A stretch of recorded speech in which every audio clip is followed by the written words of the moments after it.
Like if you have passion, enthusiasm, and dedication, as long as you work hard, you'll achieve whatever you want. Like there's nothing that's gonna stop you. I know it sounds simple, like there has to be more to it. I don't think so. It's like, be enthusiastic about something, but you gotta like work your ass off as well. Nothing happens for free. Nothing happens without labor. And today what I'm gonna talk about is something that I normally don't talk about, which is the business side of what I do. 99.999%, pretty much every time I speak, it has to do with me teaching the audience about a plant, a mushroom tree, foraging, nature, getting into nature, some aspect of that. And I'm probably not gonna teach that today, and I hope you're okay with it. Now there will be some images of things like that, just to kind of like infuse it into you, but I'm not gonna teach any of that stuff because I think Aaron wants me to speak more about the business side of things, and I'm happy to do that. Not too many people ask me these kinds of questions, but whenever I am asked, I can go on and on and on and on about it because, I mean, what I do isn't just forage for mushrooms, just like have a good time, just like eating things that I find in the forest. Like I teach people how to do it, and I have to build a business as well because I don't want to work for somebody else right now.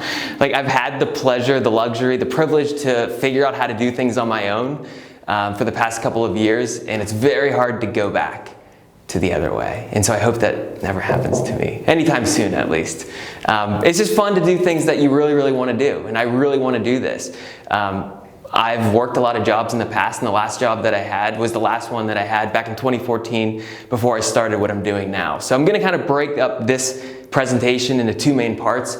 The first one will just be like a how and a why, and like how I was able to do what I did for the past couple of years. Then the second part of it will be Q&A. So I don't know if you guys have questions, but I might have answers for you if you do have a question. But honestly, during these kinds of talks and presentations, I really like the Q&A section. I think a lot of value can be brought to the table during the Q&A.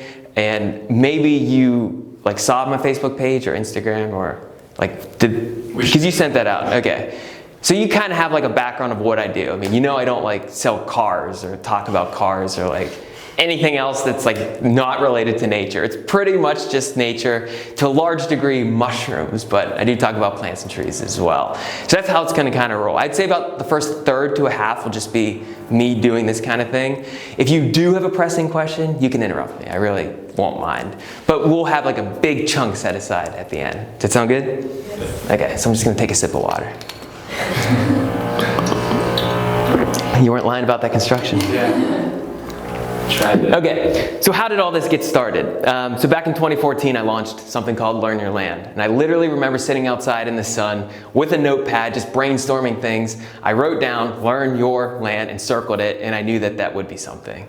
I just had a feeling. And I'm gonna keep bringing this up over and over again. I tend to be led by my heart and what feels right rather than what's going on up here, because this gets me into trouble a lot. I come from a family who just thinks a lot and worries a lot, especially on my mom's side. And I don't want that to run what I do because it can get me into trouble, but always being led by the heart seems to work really, really well. And so I knew, I could just feel it right then and there, that Learn Your Land could be something. And actually what I started out doing is very different than what I do right now. I thought I had this genius idea early on, and I didn't really have to make a pivot, I just had to turn my focus into doing something different. So the whole concept behind what I do right now, I mean, I know you probably checked out like a video clip and you see me teaching about nature. That's not what Learn Your Land was supposed to be about. Learn Your Land from the get-go was supposed to be a database of naturalists. And if you're unfamiliar with the term naturalist, it's basically what I do. It's somebody who goes out and teaches people about moths or butterflies or snakes or reptiles. Think of like an environmental educator or like a park naturalist or park ranger who teaches those kinds of things. That's what I saw the Learn Your Land being, a database for that, because I created Learn Your Land to scratch my own itch. I saw a problem and I wanted to fix it, and I thought, I'll be the person that fixes it. And the problem was there wasn't a cohesive database of all the naturalists in my area and more generally in Pennsylvania, nor a listing of their events. Now these people were doing events and they're out there, there are literally thousands of them, but there's no cohesive database. And many times you wouldn't know they're doing an event unless you signed up literally for their mailing list, not email list, but like mailing list. Like you'd get a flyer, or you'd have to go to some kiosk like at a parking lot and see like, oh, Sunday there's a wildflower walk. I had no idea. Now many of these people actually did have websites, but I wanted to bring it all together, and I thought there's probably other people out there like me who want to know what's going on this weekend. They want to take their kids into nature, go on some kind of hike. So I thought I'll create this database, almost like a social media platform in a way. for people interested in posting their events in a profile, and also people interested in connecting with those naturalists and going on these events. And so 6, 7, 8 months later, this was in 2015, and also thousands and thousands and thousands of dollars later, I worked with a web development team. We launched Learn Your Land in 2015, probably in June or July. I can't really remember the month. And it was good. It was fine. It worked to a degree, and it was fun. I mean, I got to connect with so many people. I learned about rejection. I learned about successes. I learned about all different kinds of things. I made new friends. I connected with new people, lifelong friends that I made back then, just connecting with them. Like some people who I would consider my closest friends just because I put them on this database. And I was able to learn a lot as well. But I didn't realize how hard it would be to maintain this thing. I didn't realize how difficult it would be, how frustrating it would be. So I was trying to maintain that, but at the same time, I was also starting to lead my own plant walks and foraging walks and mushroom walks. I just started contacting people, or they started contacting me. I started doing these kinds of things. And that started getting more attention. This thing over here, that database, was fine, but it wasn't really going up like I wanted it to. But this was, and I really enjoyed doing that. There was not much struggle associated with it. Challenges for sure, but not much struggle. There's a little more struggle associated with it because it was kind of like a social media platform for naturalists. And I don't have tech experience. And so anytime I needed something changed, it's like, another couple $100, another couple $1,000, called the web developers, and it was very, very difficult. But this thing was growing. It was growing and growing and growing, and it led me to what I do today. And honestly, that whole second part is what I do today. That's Learn Your Land. That database is still there. Like, you could still access it. People still access it. People still upload things on there. Surprisingly, because I don't give much energy or attention to it, but I think it's such a cool thing, at least in its niche, that I don't want to take it down. And maybe one day I'll put more energy into it. So what I do today is basically this and what you saw online. So I get to go around the Northeast, the Great Lakes region, up and down the Eastern Seaboard, and teach people about plants and mushrooms and trees. It's pretty much limited to that. I don't know much about birds or moths or snakes and all that stuff. I would like to learn that stuff, but that's just like not my niche right now. And so I teach those kinds of things. And as far as like revenue generation, there are 3 main methods of revenue generation for Learn Your Land right now. Number 1, the events. Whenever I go out and I teach people, most of the time I get paid for that. The second thing is I sell herbal supplements. So I go out and I forage some mushrooms. I make medicinal mushroom extractions, kind of like little tinctures that you would see at like a Whole Foods or like a natural food store. So I do that on my own as well. It's very hard to meet the demand. There's actually a lot of demand for it, and I'm sold out quite often. So it's a viable business right there, but it's just me doing that. And the third method of revenue generation, which is brand new to May of 2019, is I basically took my roadshow and packaged it onto an online course. So I have an online course right now, and it's called Foraging Wild Mushrooms. And to my knowledge, it was the first one of its kind released. Since then, there have been a lot, actually. Multiple, like 4 or 5 or 6. But I launched it in May of 2019, and I would consider it to be a success. We have hundreds of students going through it right now. I check in with them. I'm constantly tweaking it and uploading it. So that kind of pulls me off the road a little bit. I'm allowed to hang out around here in Pittsburgh and still teach people and coach people and teach people about nature all over the eastern United States. So that's Learn Your Land right there. And as far as like social media channels, I actively post on Facebook, I actively post on Instagram, I actively do YouTube videos, and many people might not think of this as like a social media platform, but the email list as well. That's pretty big for me. So can anybody guess like the 2 biggest social media platforms that I use? Yeah. Email and YouTube. Exactly, yeah. So Facebook is good, Instagram is good, but there's nothing like YouTube for what I do, and there's nothing like an email list. And I'm going to talk a little bit about YouTube and the value of YouTube, especially for what I do. But the email list as well, and I honestly think this is something that doesn't get enough credit these days. I think people are thinking it's outdated or it's just like way too old school, like everybody's on some kind of social media platform. But that is like the original social media platform, I feel. There's just something about the email list, and honestly, I probably wouldn't be here today speaking about what I'm speaking about if it wasn't for my email list, because it's everything for Learn Your Land right now.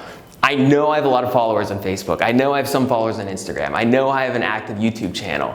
But honestly, what I try to do, I funnel people into the email list. I want people to watch my videos and then get into the email list. I find the most value in that, and I can deliver the most value that way. There's something special about an email address because it's personal to you. It's different than liking something on Facebook. It's different than following somebody on Instagram. It's different than subscribing to a YouTube channel. Like, you're giving a part of you to somebody whenever you sign up for the email list. And just think about how many businesses or organizations you've given your email address to compared to how many people you follow on Facebook or Instagram. It's probably much lower for email. I mean, you don't probably have hundreds of businesses that email you every day, but on Instagram, I mean, that's pretty typical, right? And that just shows you how personal an email address is. So whenever I was learning how to run this business, I would study from other marketers. I would study from people who had podcasts or had written books on this subject. And I would always hear the same common mistake they made early on. And the common mistake was, I didn't build my email list early enough. And I thought, okay, I'm not going to make that mistake. So I built it early, back in 2013, before I even had Learn Your Land. I had a blog at the time called Wild Foodism, and I would blog on the nutritional benefits of wild foods. And that kind of turned into Learn Your Land, but I already had that email list. So I transferred all those email addresses to the Learn Your Land email account, and anytime I go out to an event, I got the email list just out there saying, sign up for the email list. At the end of every YouTube video, I say, thanks for watching this video. If you enjoyed it, subscribe to the YouTube channel, and head on over to Learn Your Land, sign up for the email newsletter. I don't give them anything in return, at least right now. I've done those kinds of things, but anytime I have a product to offer somebody, anytime I have an important message to get across, anytime I have an event that I want to promote, it's the email list. And the people who come to my events, it's because they're on the email list. So I can't tell you enough how important an email list is for most businesses, for most niches. Not all, obviously, but it's been working for me. And I know other people in this space, like you would think that I'm the only one doing mushrooms and plants and trees, right? No, there are a lot of people doing these things, but they might just have an Instagram account and that's all they use. And I think that's probably why you're not selling out events, or you can't market this product, or you're not getting as far ahead as you would like. So email, email, email. So what I want to do right now, that's kind of like the what behind Learn Your Land. Like, that's what I do. Whenever people say, like, is this what you do? Yeah, this is what I do. Sometimes people say, like, this is all that you do, like a statement. I'm like, okay, is that a question? I do a lot though, like it's a lot of work, especially the online course, but there's a lot that people don't see, and that's why whenever I put out a video, it's like a lot of people don't know the hard work that goes behind it. And, you know, it's funny because I wish I could be Tanner, but it's like a lot of times you're inside the computer just like typing away, and it's like, oh, you would think that somebody who hangs out in nature would have like this killer tan, but two reasons I probably don't right now. Number one, you're always in the forest, so you're covered by the canopy. And number two, you gotta do all the admin when you get back home. So it's not like you get to hang out and frolic in the sun all day long. So what I wanna do right now really briefly is just kind of go over some of the hows. Like, well, how was I able to do it? Because I told you what I do, but how was I able to do some of these things? And there's an infinite amount of lessons that I've learned over the past couple of years. And I'm gonna kind of break it down into three broad ones and try to cover a lot of points in between those three broad ones. And then afterwards, if you have any questions on anything that I didn't cover or anything you want me to go more in depth on, just let me know. So the first lesson that I'll share with you, and again, this is just based on my experiences, and this is nothing that I read in a book, it's nothing that I heard on a podcast, it's nothing that I heard, I went to some seminar and I got all jazzed up, came home and I put this PowerPoint presentation for you based on all that. It's just what I know. And keep in mind, I do not have a business background. None whatsoever. Never took a business class in my life. Never took a social media class in my life. Never hung out with those people. Like, I skateboarded, I listened to punk rock, I hung out with friends, that was about it. Never took a finance class, accounting, none of that stuff. This is just born out of a passion. And maybe I'll get into that passion in a little bit.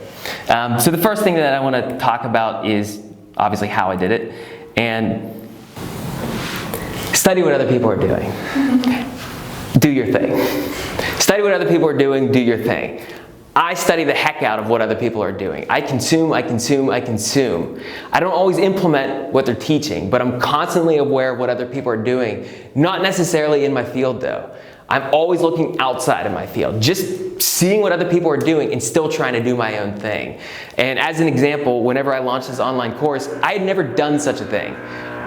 I did not know if an online course would work for what I do. I didn't know if people wanted to be inside, just like on a computer. I didn't know the technology involved with it. I just thought it sounds good. I could package what I do on the road and just give it to people who aren't able to attend my events and see what happens. And 2 years ago, I came up with this idea to do it. And in the meantime, here's what I did. Anytime I saw online that somebody had an online course, even if I thought they were going to pitch me an online course, but they didn't explicitly state it, I opted in to their email list. I opted in and I just waited. All the emails that came in, you could tell they're just building and building and building. Then they hit you with that sales pitch, just to see. And so I got in on someone's watercolor course, just to see how they would pitch me on it. I have no interest in watercolor right now. I'm sorry, I know this is probably something you really love to do. It would be a lot of fun to do, it's just I'm not very good at it. So maybe you could teach me one of these days. But there's a great course that I could probably recommend for it, if you want to see how they market it. But I just signed up for it, just for the email sequence. They call it a pipeline, I think, just to see how people would funnel me through it and how they would make their ultimate pitch. And sometimes they would give you free content along the way, and I would be able to see just how they're able to use the technology and get me onto their online course platform before I would unsubscribe from it. Like horseback riding, signed up for that too, just to see how they would market it. And I would do this, and then after a couple months, okay, I get the point, I'm getting the sales pitch, I'll unsubscribe from there. So I would study what other people were doing, but in the end, I did my own thing. So you can study what other people are doing and just stop right there. But that's very selfish, because the whole law of the universe is reciprocity. You take things and give things back as well. So that's where do your own thing comes from.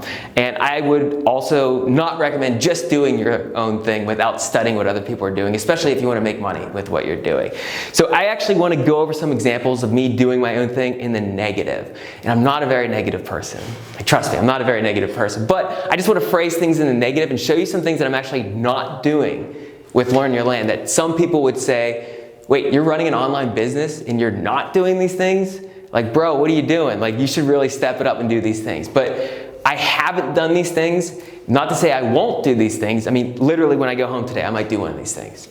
So, don't take my word that I'm always not going to do these things. I might do them, but as far as 2019 right now in July, for the past 5 years that Learn Your Land has been a thing, I don't do these things. Number one, I don't have a smartphone. I run an online business. 2008. This thing is so old, there's a jukebox right there. That's how old this phone is. I actually went back to this phone from another flip phone, but I don't use a phone for any of my online business stuff. Yes, I have a computer. Yes, it's a newer computer. I do have an iPad, and the only thing I use it for is Instagram. But once I leave the house, I'm just on my own, I can't check in unless I go to a library. So in any business, if people are struggling, it's probably not the technology, It's probably you're not working hard enough, you're not passionate enough about it, you're not getting up early enough, you're not staying up late enough, you're just not doing it. It's not to say I won't ever use a smartphone. It's just I don't use it right now. And so if you don't have a smartphone, I'm sure everybody here has one, right?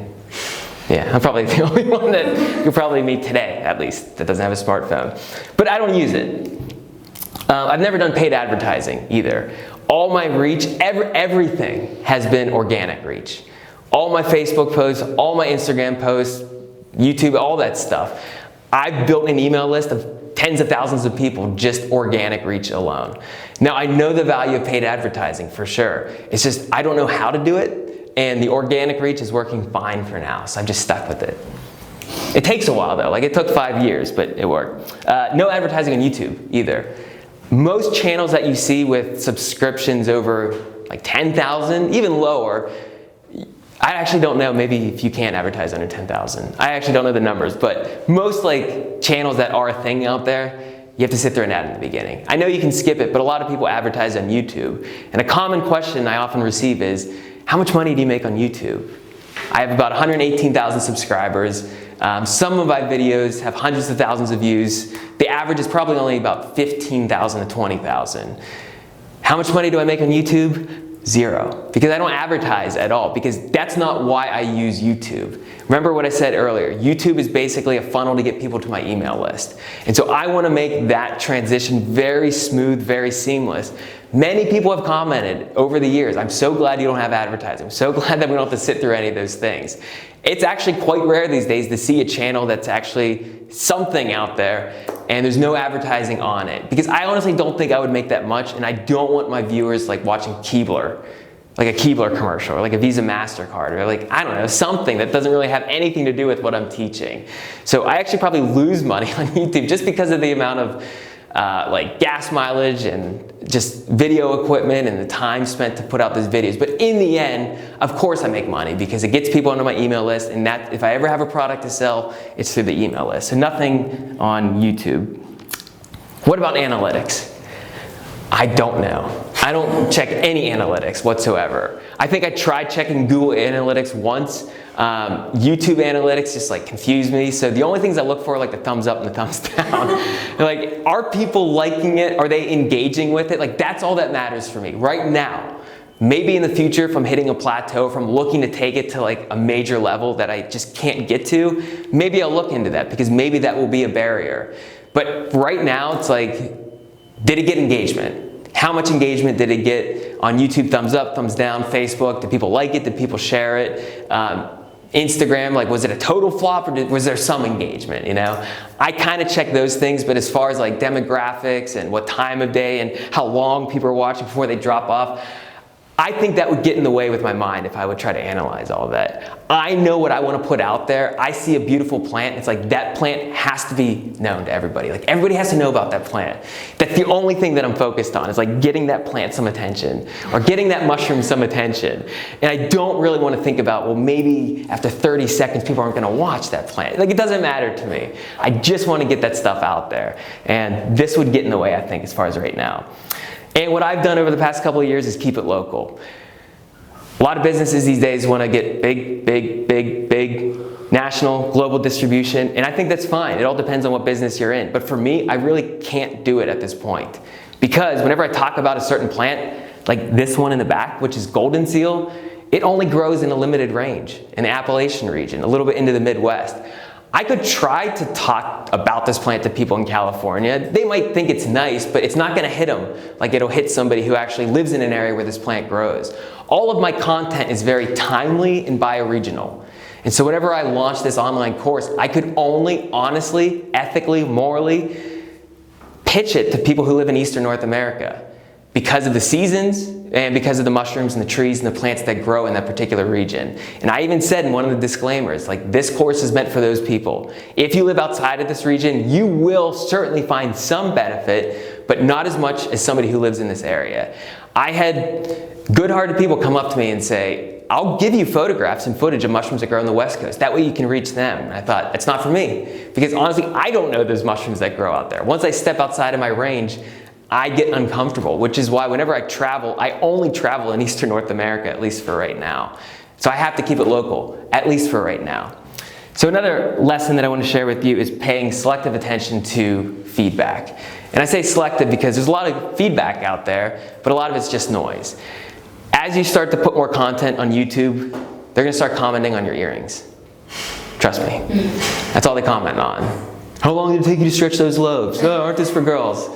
It's like, okay, this has nothing to do with that golden seal plant that I talked about, so I'm not going to pay attention to that. Or, bro, look how big that dude's mouth is. He looks like Steven Tyler from Aerosmith. It's like, all right, I'm just trying to like sift through and find like the good stuff in here, or like the constructive criticism, and you got to sift through all that stuff. So that's why I say selective attention.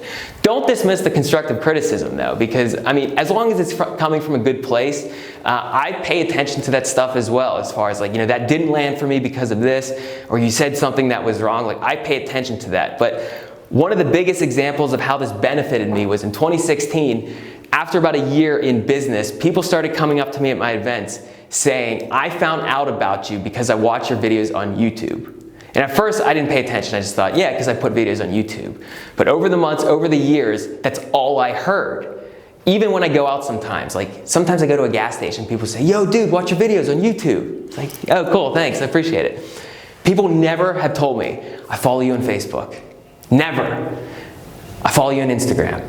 Never. Twitter. Never. And I do have a Twitter account, but my last tweet was probably 2017. Always, 100%, it'll probably always be this way. It's YouTube. And it's the email list as well, but they get on my email list mostly through YouTube. And so I thought back then, okay, I'm gonna put most of my energy and attention into YouTube because of that. Yes, I still use Facebook. Yes, I still use Instagram. But YouTube, and honestly, it's been such a game changer for this niche because And you might not believe it, but Instagram is saturated with mushroom accounts. You guys know that? You know? There's a lot of them. Like literally, I would say there's probably tens of thousands of mushroom accounts on there. Like, you wouldn't think it, but there's just so many people posting plants and foraging, all this stuff. And yet it just stops with Instagram. There's no way to capture the email address. There's no way to direct them somewhere else. There's some on Facebook as well. There's stuff on YouTube, but on YouTube you can see who's really good at it, you can see who's really passionate about it, and you can meet the person behind that screen. Very anonymous on those other platforms to a very large degree. But on YouTube, I mean, people tell me not only that they watch my videos, but they say, I feel like you're speaking directly to me because I look at the camera whenever I'm speaking. Now I understand that vlog style is much different, and I don't do much vlogging at all, but I do education. And what kind of educator would I be if I just like looked at the ground the whole time, you know? Or stood behind a picture of a plant and talked about it. Like, I'm out there actively talking about these things. And so whenever I heard that feedback early on, like, that just totally shifted my mindset, and I said, I'm gonna start putting more energy and attention on YouTube, which is why it takes me like 72 hours, like nonstop of work to put a video out there. Like, obviously I sleep, but like that's how much work cumulatively it'll take to put out a video. Instagram post, it's like you can literally do that in 10 minutes. Facebook, the same thing. But YouTube for me has been big, and it's because I've been paying attention to feedback. And the last one, maybe this is obvious, maybe it's not, but enthusiasm and passion and dedication and the willingness to work hard. There's a lot of people who are enthusiastic and passionate about these kinds of things or any kind of work that they do, but it's very airy-fairy, and it'll only take you so far. Like, you have to ground yourself, and you have to just like work your ass off as well, especially in a field like this, because there honestly are a lot of people doing what I do, but I don't think they're willing to do the hard work or literally quit their job and dedicate the rest of their life to doing this kind of work. But I am. And imagine teaching botany, which is the study of plants, and mycology, which is the study of mushrooms, in a boring way, without enthusiasm or passion. Like, that's what high school was, right? Like, remember all those educators who like try to get you through biology, and it's like, I don't care. And honestly, I didn't care about this stuff. I only started caring about this stuff when I saw other people super passionate about it. Because these are nerd sciences, right? Like botany, like who's into the study of plants? And mycology, it's like nerd alert, right? And I consider myself to be a nerd as well. But you have to inject enthusiasm and passion into this. And it's the same thing with any field. I mean, can you imagine Gary Vee doing what he does without enthusiasm or passion? Like, he would literally be a nobody. It's because he's just like so in your face that he is who he is. And of course, the willingness to work hard. So I wish I could like dump some passion juice on you or like give you some of this, but I can't. I don't think that's the way the world works. But perhaps I can nudge you in the right direction and say, if you're looking for enthusiasm and passion in the work that you do, just get real deep for a second and just ask yourself, why am I here? Like, why am I here? Why am I here now at this point in time? Not in the 1800s, not in the 1500s, not BC, but like literally right now, 2019. Why am I here in Western Pennsylvania? Like, you could be anywhere, but you're here, and you're here at Piper Creative. So like, why are you here? And whenever you figure that out, like why you're here, and if you don't want to be here, then that's fine. Just go where you really need to be. Once you figure it out, you'll be enthusiastic and passionate about something. And it's best that you do find it out as soon as possible, because it's selfish not to. Because the world needs your gifts, and so you got to put it out there. And so that's what I recommend. I mean, just figure it out. Ask yourself those deep questions. And once you do, you're going to achieve what you want to achieve and what Piper wants to achieve faster than you could have ever imagined. So Learn Your Land, that's Learn Your Land in a hickory nutshell. If you guys have any questions, I think we still have about 25 minutes. Or if you want me to like explain something more in detail. When did you realize you were super passionate about this? About nature? Mm-hmm. That's a good question. So I wasn't raised this way. No experience with nature whatsoever growing up. I would kick mushrooms in my lawn, had no idea what those mushrooms were. Campbell's mushroom soup was my only like mushroom interaction, like mushrooms on pizza. Like literally that was it. Then I got into nutrition in 2006. I'm dating myself here. 2006, 2007. And nutrition was my gateway into nature, because if you're into nutrition, you want to eat healthy. And I realized after studying, and I went back to school at the University of Pittsburgh to study nutrition, that the healthiest foods are the foods that nature produces naturally. Like, not the farmed ones, not the garden ones, but literally the wild foods that are out there. And whenever I realized this, I just became super passionate and excited about it. But it's only because I had these virtual mentors. Like, you guys have Gary Vee. Like, that's who like probably motivates you. I had like my Gary V's back then, and I still follow these people who were just super into nature. And I thought, this is amazing. And I remember people would talk about like cinnamon, but so passionately. And I thought to myself, I want to do what they're doing. That sounds so cool, to be able to talk about cinnamon for 4 minutes straight and just like captivate an audience and know so much about that common spice that we take for granted, you know? It's like cinnamon on my pancakes, that's it, eat it. It's like, do you know what cinnamon is? Like, that's crazy. And I thought, I want to do that. And it was a long process. I mean, tweaking things here and there, practicing in front of the mirror, that kind of thing. But I don't know, you can't pull it out of me. I just realized life is so short. Nature gets me excited. If you want to be into nature too, that's cool. If you don't, that's fine as well. But I bet you'll be better off if you do pay attention to nature, because that's where we come from and that's where we're going to end up. So you said you weren't raised in an environment in nature. Like, how does your family react, or your friends? Or you said you used to be like maybe punk skater, like that's what you're doing with your friends, and now you're different. So how has that transition changed, you know? I remember, so I moved to Hollywood, California in 2007 with my heavy metal band. Cool. So I wasn't just a punk, I was in heavy metal too. I didn't mean to. It wasn't just. I put a label on you, you know. Like, punk and heavy metal are very different, okay? You can do whatever you want. So I was going to Duquesne for music at the time. Okay. 3 years in, we all got in a van and moved to California, Hollywood, California. Like, what else would you do, you know? And honestly, like, we went there because that's where the scene was. Yeah. Like, you study any musical act or artistic act or comedic act, they go where the scene is. Like 80s hair metal, like you go to LA.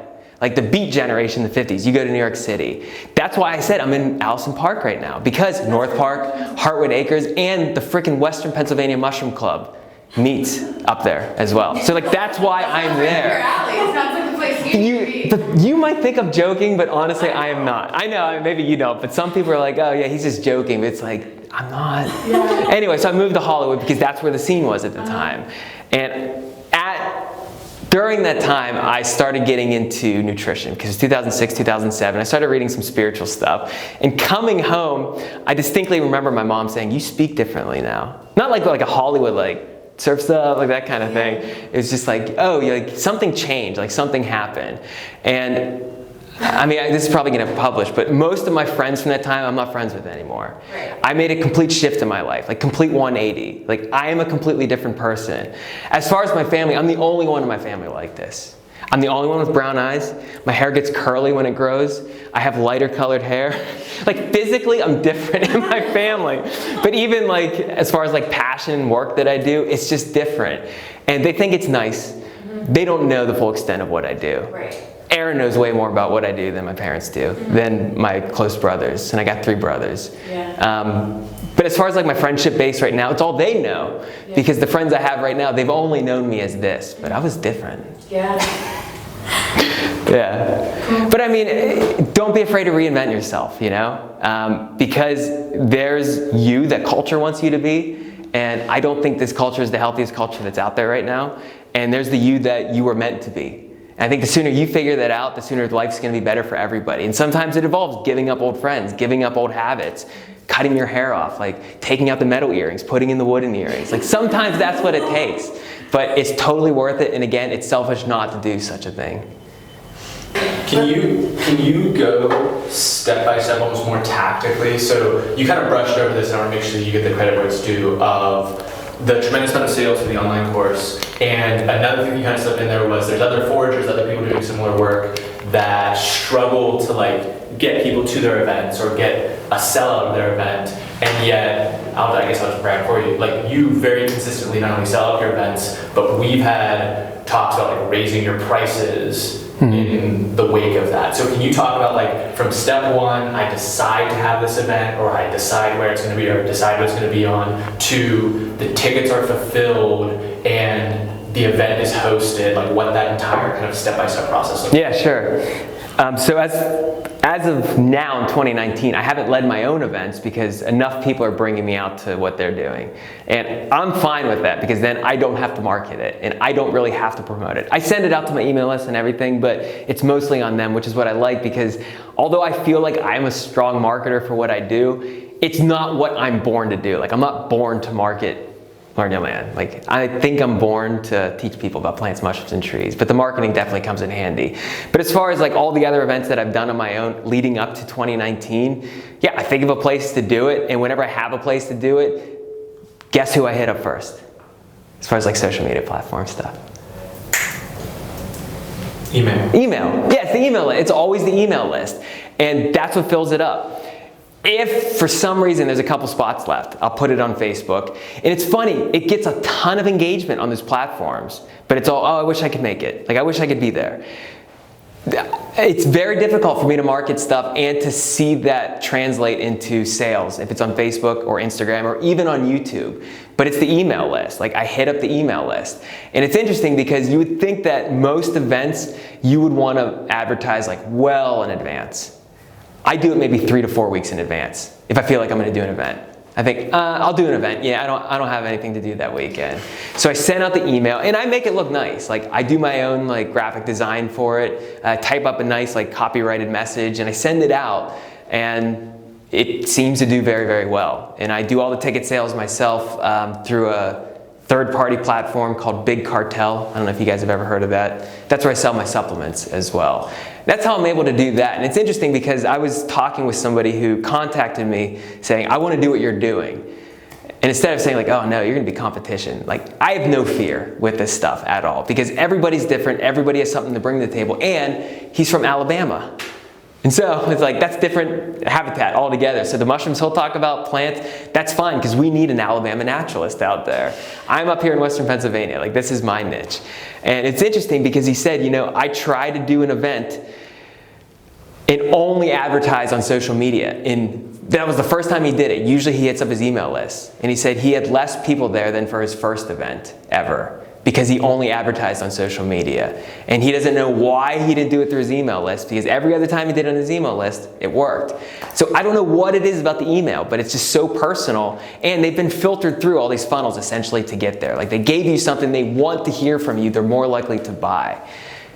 That was that question. What was your other one? Just the rest of the steps through the actual execution. You basically answered that. Okay. Can I add to that too? So you Yeah. talked about quitting your job, and I think it's sensationalized about like quit your job and like just do your passion, right? Yes. But there's a lot of buildup that leads to that. So could you maybe explain that's like your transition between, you know, being fully self-employed and doing, you know, you're a solo entrepreneur right now. It's not like you're out there making the videos, sending it to someone to chop up. Like you're No. doing the work behind the scenes to get it up on YouTube full circle, and like filming yourself a lot too, right? So the transition of work to being, you know, employed somewhere else, self-employed, and then doing it all by yourself, and it's not so glamorous. So the universe answered that for me because I was let go at my job. They cut the position. It was Whole Foods at the time. I was working at Whole Foods, and they had a store nutritionist position. It was called the healthy eating specialist, and that's what I was doing. And they just eliminated it slowly in every store. Then they just eliminated it, I think, company-wide. So it doesn't even exist anymore. So it's basically the universe's way of saying, like, okay, you've done enough here. Go do your own thing. And I remember a lot of people coming up to me saying, okay, you've got like 3 weeks left, because I still like put in my time to the end. Like, what are you going to do now? And I kept saying, I'm just going to keep doing what I'm doing. That's how I answered it. I'm just going to keep doing what I'm doing. And they didn't know what that meant. And honestly, I didn't know what it meant. But when you say it confidently, they think they know what you're talking about. And I just said that. And surprisingly, it worked. But it was a very easy transition, only because I didn't have to make the decision myself. And honestly, if they didn't cut that position, I probably would have been there a lot longer. And I might even still be doing something like that today, honestly. Like, it literally took them saying, like, you have to leave this place for me to be like, okay, I'm gonna do my own thing. And I thought that's such a golden opportunity as well, because I'm reading about people starting their own thing. I know some people doing it. I don't know if I can do it. I don't know if I have the chops, but I'm gonna try it. And I knew if I didn't try it then, I probably wouldn't have another opportunity in the future. It's like, when you have that golden opportunity, you have to jump on it, because it's not waiting for you right there. It's moving, and it's like you have to kind of jump on it. And once it moves past you, it's gonna find someone else, and it's gonna find someone else. And so I jumped on it, and it's scary and it's fearful. Luckily, I did have some money saved up. If I didn't have it, could have been a problem. Luckily, I was paying $287.50 a month to live in my place. South Side, it's cheap. I was living there with my brother. Low expenses, like secondhand clothes. And I still support secondhand shops. Like, I don't need to buy too many new things. Flip phone, like no cable TV. I forage for my food, like I forage for my medicines. Like, I fetch my own water. I go to the woods and I fetch spring water. So there goes the water bill, That's what it took. If I had a big family, if I had a lot of student debt, a lot of bills to pay, health issues, probably couldn't do it. But again, everything aligned at the time. And I feel like everybody has that opportunity in their life. It might be right now. It might be 10 years from now. It might have been 5 years ago. But it'll come back. But you just got to be ready for it. But I think it gets harder as you get older, though. It's like the sooner you jump on it, the better. So all of this is clearly going well for you. You have a formula established with your email list. And what do you see the next steps being? And are there any roadblocks being a solopreneur for you? Yeah, a lot, because like I said, I'm not born to market. I think I'm good at it. I don't feel like so jazzed to do such a thing. I'm not born to bubble wrap tinctures. And I do. I know Aaron gets on my case a lot for this because he's like, dude, you have a girlfriend. She could do it for you. He's like, she could do it better than you. It's like, I know, but I got to do every single one. I guess I have control issues because I like to do things my own way. I've always done it with Learn Your Land my own way. Yes, I contract people out. I hire graphic designers. I hired web developers. I use other people's software platforms.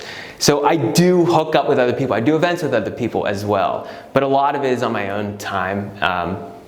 On my own clock. And as far as like editing videos, I'm getting to the point right now where I don't like to edit videos. And it's a problem because my videos are getting better and people notice. They're like, wow, your editing style is getting so much better. Like the transitions are great. You're putting all this great imagery. The music is great. And yet I'm starting to despise that whole process completely. And I fear that if I hire somebody to do it, it's just not going to be my style anymore. Yet it could be so much better, but it's just like a control issue. So I think the problem with being a solopreneur is having these control issues and being afraid to hire out things that you aren't even good at in the first place, but you think you're good at. So I think there's a lot of ego involved with that. As far as like what's in the future for all this, I just wanted to get to the online course. Like that was a behemoth to fight, like a mountain to climb. Honestly, it's like the biggest thing I've ever had to do.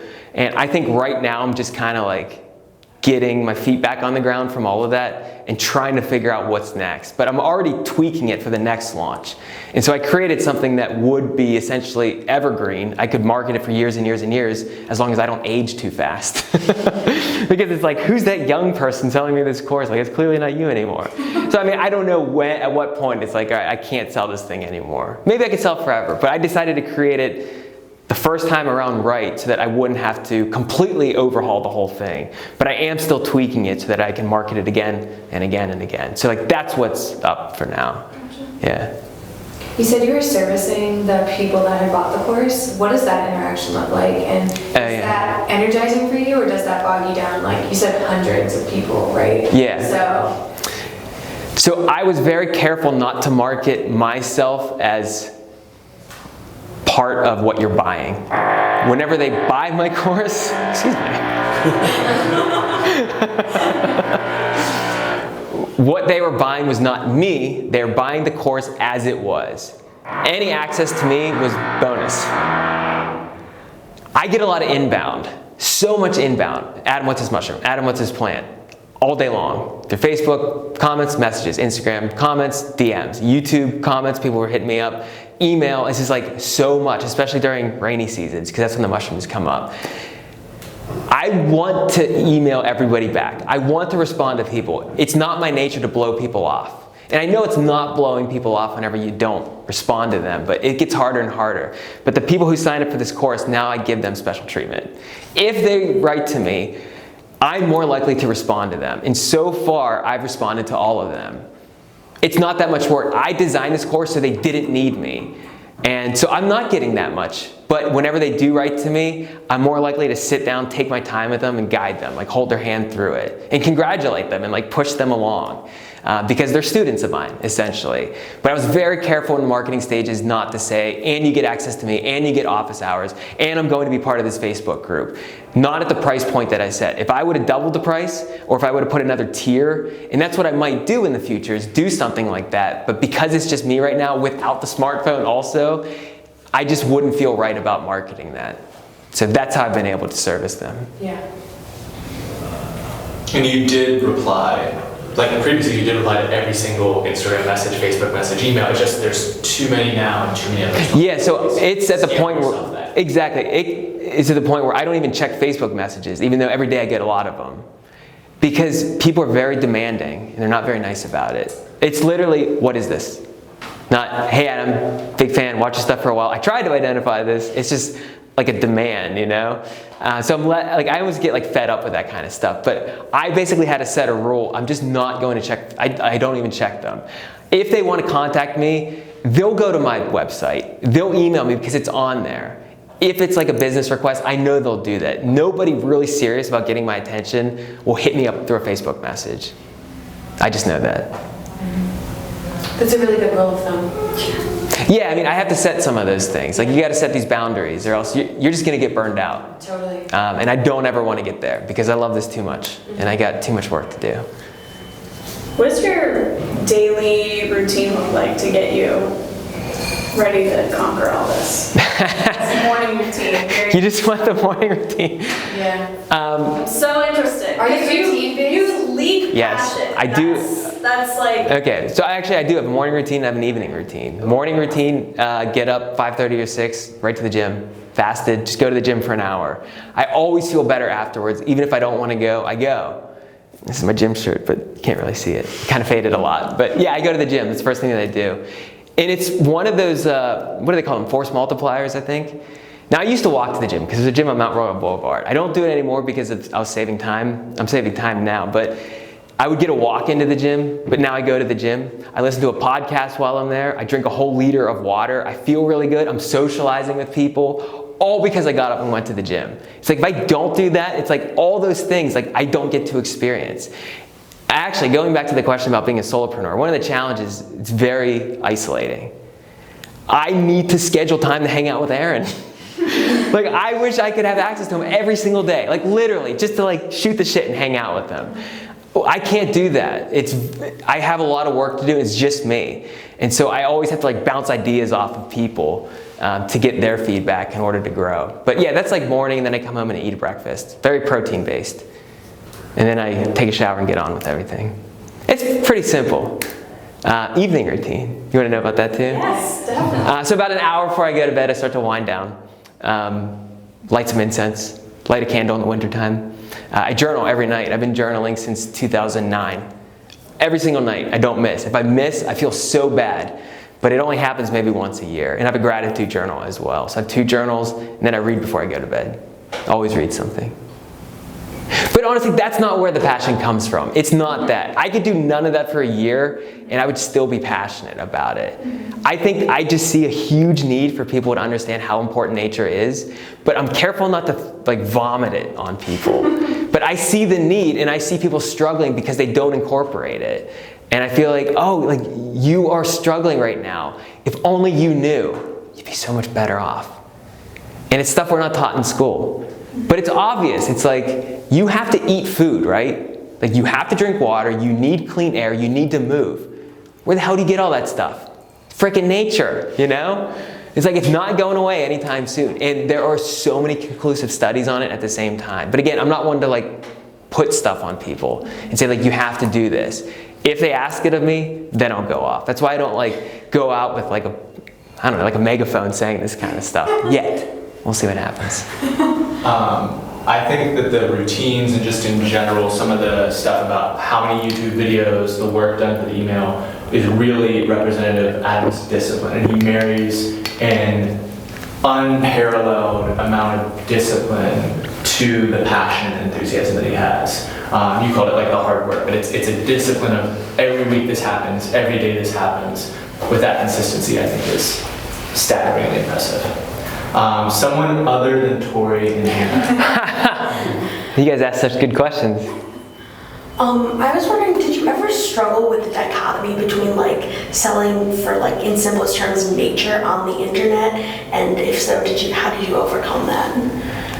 That's a good question. Yeah, whenever I launched the online course, a lot of people called me, I thought you were a hippie. Now I know you're a capitalist. Or you're just in it for the money right now. Like, you should be providing this stuff for free. And that like hit me really hard. And so people see that in what I do. They think I should be doing this for free or just should be doing it out there. Some people think I charge too much for my courses. And it is something I wrestle with because I wish I could do it for free. But I understand that, if I released an online course for free, people who would buy it probably wouldn't finish it. They're probably not invested in it. Somebody who's going to pay a couple $100s for it will probably invest in it and do it and complete it. It's the same thing with the course. If I open it up to the public, a lot of people will come, but they'll be fooling around. They'll be walking around because it's free. They might not even show up. But you put your money down, all it says is, I value you. Like, that's all that money is. Like, you're valuable. How can I show it? Just give me that green thing. Like, that shows me that, like, you're valuable. I wish I could do things without the internet these days. Like, I really wish I could, but I see people who are not using it. They're great at what they do, but they're working a job they don't want to work. Or they don't have a lot of money, or they're not very nice to be around. I mean, the internet is great for this because it does open up your message to a lot more people. And so I find a lot of value in it, and I'll keep using it as long as I can, as long as I continue to put value out through it and don't spam people or any of those kinds of things. Yeah, it's a good question. Does the work or business side of things kind of get in the way of the passionate side?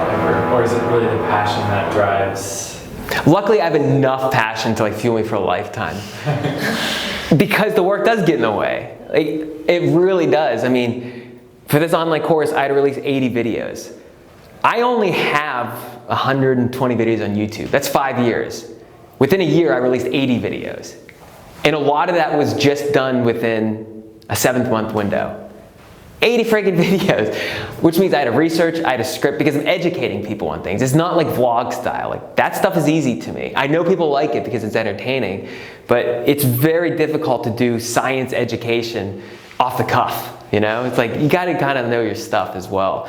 And it kind of got to me towards the end, but I was just so tunnel vision and laser focused by the end of that course that I couldn't think about anything else. It's just like, I slept and dreamt about it. Like, when I was eating, I thought about it. When I was hanging out with people, just thinking about it. Cleared my calendar just to work. Like Aaron said, I'm very good at working. I don't know where that comes from. Just, I know what needs to be done, and I know that that's what's going to get it done. Like, if you have passion, enthusiasm, and dedication, as long as you work hard, you'll achieve whatever you want. Like, there's nothing that's going to stop you. I know it sounds simple. Like, there has to be more to it. I don't think so. It's like, be enthusiastic about something, but you gotta like work your ass off as well. Nothing happens for free. Nothing happens without labor. It's like, that's why a woman has to labor for 9 months to produce life. Like, it's built into the fabric of the universe. You work, you labor, massive result, life. And so I realize that, like, I keep thinking about that. Like, a woman's not gonna say like, oh, maybe they do, but I give up, like 8 months in, like, I don't. Like, I know it's a very touchy subject, but you get like what I'm trying to say here. Like, you go through it, Like, you're not going to drive a car, I want to get to California, and you just stop in Arizona. It's like, no, you're going to get to California, Like, you put in the work, just keep going. So it does take momentum and some caffeine sometimes. Yeah, thanks. I appreciate it. I mean, I guess I'm a small part of the Piper process now. It means a lot. It's cool to be in here because I see the videos, and now it's like, I'm in here. Yeah. Thank you. Now you know where I film them. Yeah, thanks guys, appreciate it.